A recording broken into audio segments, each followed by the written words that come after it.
இந்த மரத்தை பாருங்கள், ஒரு வினோதமான மரம் இது. நல்லா அடர்த்தியாக இருக்குது பாருங்கள். தரையிலிருந்து கிளையாக கிளச்சிருக்கு. நம்ம கொய்யா மரம் உயரத்துக்கு இருக்குது. நம்ம ஊரில் ஒரு மரம் இருக்குது. அதாவது அந்த மரத்தினுடைய பெயர் மறந்து போச்சு.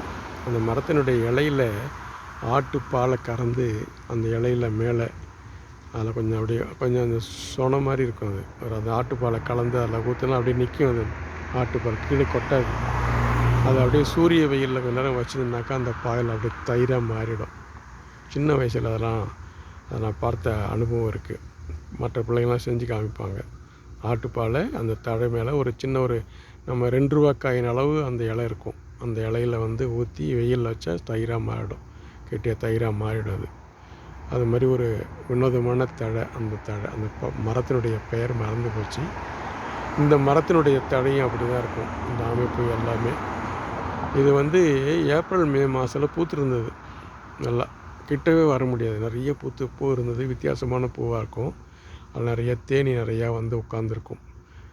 கிட்ட வரத்துக்கே பயமாக இருக்கும். கிட்ட வந்தால் தேனி நிறையா பறந்து வரும். பயந்துட்டு நான் கிட்ட வரல. இந்த வீடியோவும் எடுக்கலை. இப்போ வீடியோ எடுத்திருக்கேன். வாங்க அடுத்த மரத்தை அடுத்த வீடியோவில் பார்க்கலாம்.